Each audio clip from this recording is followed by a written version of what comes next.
Assalamualaikum warahmatullahi wabarakatuh. Sampai jumpa kembali dalam pembelajaran fisika. Hari ini kita akan belajar tentang radiasi elektromagnetik. Silakan simak presentasi berikut ini. Radiasi gelombang elektromagnetik. Apa yang dimaksud dengan radiasi elektromagnetik? Jadi radiasi elektromagnetik adalah kombinasi medan magnet dan medan listrik yang berosilasi dan merambat melalui ruang dan membawa seberkas energi dari suatu tempat. Jadi di sini untuk radiasi elektromagnetik itu merupakan kombinasi atau gabungan dari medan magnet dan medan listrik. Ya.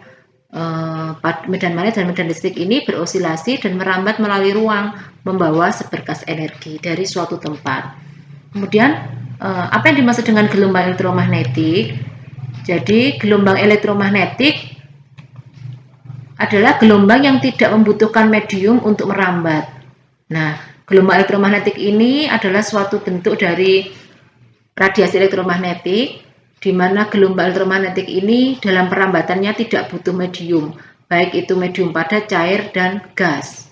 Jadi dia bisa merambat pada ruang hampa, seperti di luar angkasa. Gelombang elektromagnetik dibentuk oleh medan magnet dan medan listrik yang saling merambat tegak lurus. Jadi untuk gelombang elektromagnetik ini perpaduan antara medan magnet dan medan listrik dengan merambat saling tegak lurus. Perhatikan gambar berikut ini.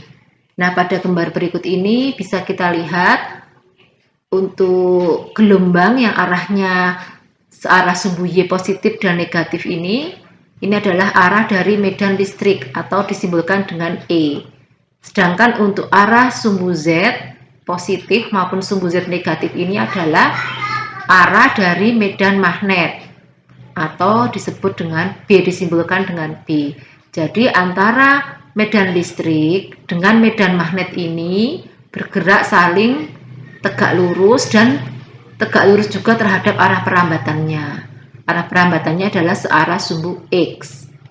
Untuk E-nya adalah searah sumbu Y, kemudian B-nya atau medan magnetiknya searah sumbu Y, sedangkan arah rambatnya searah sumbu X. Jadi antara kuat medan listrik atau medan listrik, kemudian medan magnet dan arah rambatnya saling tegak lurus. Ini adalah arah rambat gelombang ke arah kanan atau searah sumbu X. Selanjutnya untuk cepat rambat gelombang elektromagnetik. Jadi cepat rambat gelombang elektromagnetik disimbolkan dengan V, besarnya sama dengan 1 per akar epsilon 0 dikalikan mu 0, di mana untuk epsilon 0 itu adalah permitivitas ruang hampa, besarnya adalah 8,85 kali 10 pangkat negatif 12 kolom per newton meter persegi. Sedangkan untuk mu 0 sendiri adalah permeabilitas ruang hampa yang besarnya adalah 4pi kali 10 pangkat negatif 7 Weber per ampere meter. Nah, 1 apabila dibagikan dengan akar epsilon 0 kali mu 0 besarnya adalah 3 kali 10 pangkat 8 meter per sekon, atau disebut dengan cepat rambat gelombang elektromagnetik sama dengan cepat rambat cahaya, yaitu 3 kali 10 pangkat 8 meter per sekon. Nah, untuk spektrum gelombang elektromagnetik bisa dilihat pada gambar berikut ini. Gelombang elektromagnetik terdiri dari beberapa spektrum, yaitu dari energi yang paling tinggi adalah sinar gamma. Selanjutnya adalah sinar X, kemudian sinar UV, inframerah, gelombang radio, radar TV FM, AM. Nah, ini di sini sinar gamma itu adalah gelombang elektromagnetik yang energinya paling tinggi. Jadi kalau diurutkan, energinya semakin ke kiri semakin bertambah, atau yang sebelah kanan ini adalah energinya paling besar, sehingga semakin ke kiri energinya semakin berkurang. Berbanding terbalik dengan panjang gelombang ya. Jadi untuk panjang gelombang itu semakin ke kanan, itu panjang gelombangnya semakin besar. Artinya bahwa sinar gamma ini memiliki energi yang paling besar tetapi panjang gelombangnya paling kecil atau paling rendah. Kemudian di sini ada sinar X. Sinar X ini rentangnya adalah mulai 0,01 nanometer sampai 10 nanometer. Kalau untuk sinar gamma tadi adalah 0,0001 nanometer sampai 0,01 nanometer. Selanjutnya sinar X, kemudian lebih kecil lagi energinya adalah sinar UV. Sinar UV ini biasa kita temukan pada sinar matahari ya. Kemudian cahaya tampak. Untuk cahaya tampak itu, jadi setelah sinar UV di sini ada cahaya tampak. Cahaya tampak itu meliputi cahaya Meiji Kuibinyu atau merah, jingga, kuning, hijau, biru, nila, ungu. Nah, ini adalah cahaya tampak. Jadi kalau biasa kita singkat dengan Meiji Kuibinyu, artinya cahaya ungu karena letaknya di sebelah kiri, maka energinya adalah paling besar. Jadi untuk ring cahaya tampak ini spektrumnya terdiri dari cahaya ini, mulai ungu, kemudian untuk nila berarti panjang energinya semakin kecil, berarti panjang gelombangnya lebih besar daripada ungu. Selanjutnya adalah biru, semakin ke kanan semakin kecil energinya, panjang gelombangnya atau lambdanya semakin besar. Jadi untuk cahaya tampak ini yang panjang gelombangnya paling besar adalah cahaya merah. Panjang gelombangnya paling kecil adalah ungu. Tapi kalau energi, berarti energinya yang paling besar adalah ungu, energi yang paling kecil adalah merah. Ini adalah diurutkan berdasarkan energi dan panjang gelombang. Jadi untuk cahaya tampak itu ringnya adalah panjang gelombangnya sekitar 400 atau di sini sebelah kiri 350-an sampai dengan 800 nanometer. Nah, yang ditunjukkan adalah 400 sampai 700. Sebelah sini berarti sekitar hampir 800 nanometer. Nah, di sini spektrumnya adalah kontinu, artinya tidak bisa dipecah-pecah secara jelas. Cahaya tampak ini juga bisa dilihat pada sinar matahari. Jadi sinar matahari itu sebenarnya terdiri dari cahaya tampak yang bisa kita lihat dan sinar UV. Nah, untuk UV ini tidak bisa dilihat ya. Jadi untuk yang gelombang elektromagnetik yang bisa dilihat hanya cahaya tampak atau visible light. Selanjutnya, energi yang lebih rendah lagi adalah inframerah atau infrared. Kemudian energi yang paling kecil adalah gelombang radio, radar, TV, AM, TV, FM, dan AM. Nah, demikian adalah spektrum dari gelombang elektromagnetik.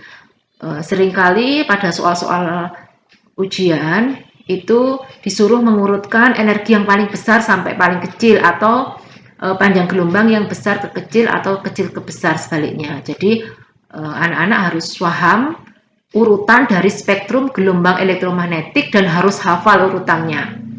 Mulai gamma, X, UV, cahaya tampak yang kecil ini kalau dibagi menjadi beberapa cahaya ini, dan ini juga harus hafal urutannya, kemudian infrared dan gelombang radio, radar, TV, FM, dan AM.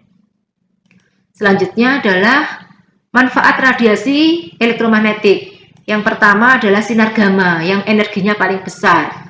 Nah, sinar gamma itu bisa dimanfaatkan sebagai terapi kanker, sterilisasi makanan, pembuatan varietas tanaman unggul, mendeteksi keretakan, mengurangi populasi hama. Ini adalah manfaat dari radiasi elektromagnetik. Ini yang sering keluar ini ya, jadi untuk terapi kanker, jadi bisa membunuh sel kanker pada medis, jadi menggunakan sinar gamma. Yang energinya lebih rendah lagi adalah sinar X. Sinar X ini bisa dimanfaatkan untuk memeriksa barang di bandara. Jadi ini memanfaatkan sinar X. Kemudian analisis struktur bahan, memotret organ dalam kedokteran. Nah, misalkan untuk ronsen ya, untuk melihat tulang yang retak itu biasanya menggunakan sinar X, mendeteksi keretakan pada logam. Selanjutnya untuk sinar ultraviolet bermanfaat sebagai fotosintesis tumbuhan, pembentukan vitamin D, keaslian tanda tangan di bank. Nah, ini bisa menggunakan sinar ultraviolet atau UV.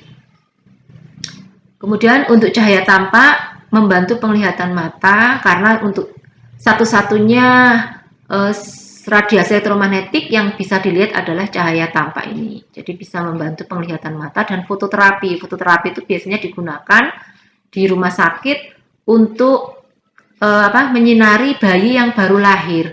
terutama bayi yang prematur itu memanfaatkan fototerapi untuk mengurangi kadar bilirubin yang ada dalam darah pada bayi.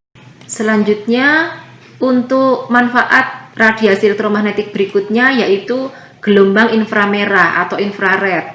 Nah, infrared ini biasa digunakan sebagai remote control, terapi fisik, topografi daerah dan alam, memotret dalam kabut. Nah, ini adalah manfaat dari gelombang inframerah atau infrared. Kemudian untuk gelombang mikro sebagai pemanas microwave, komunikasi radar dan gelombang radar. Kemudian untuk gelombang radio yaitu untuk komunikasi radio, satelit, dan lain-lain. Kemudian selain ada manfaatnya, maka gelombang elektromagnetik ini juga ada bahaya. Mempunyai bahaya yaitu yang pertama, terutama untuk bahaya radiasi elektromagnetik yang dipancarkan oleh berbagai alat elektronik. Yang pertama misalkan laptop dan perangkat wifi, ini kan pasti akan memancarkan radiasi. Nah, itu menyebabkan nyeri kepala, insomnia, atau susah tidur, mual, kerusakan kromosom, mengurangi konsentrasi, menurunkan memori otak, memicu kanker. Jadi, kalau kita melihat laptop tidak boleh terlalu lama dan tidak boleh dalam jarak yang sangat dekat. Nah, jadi biasanya menggunakan kacamata untuk pelindung radiasi. Demikian juga untuk pemakaian handphone, ini kalau terlalu lama pemakaiannya dan sering, maka bisa mengganggu ingatan manusia, menyebabkan kanker otak, mengganggu pembentukan janin dalam kandungan. Kemudian di sini komputer juga bisa menimbulkan rabun mata, katarak, epilepsi. Televisi sinar biru yang dihasilkan oleh layar televisi dapat menimbulkan luka fotokimia pada retina mata. Ini adalah bahaya dari radiasi elektromagnetik. Demikian pembelajaran kita hari ini tentang materi radiasi elektromagnetik. Sampai jumpa kembali pada pembelajaran fisika berikutnya. Tetap di channel IFA Hidayah. Sekian dari saya. Assalamualaikum warahmatullahi wabarakatuh.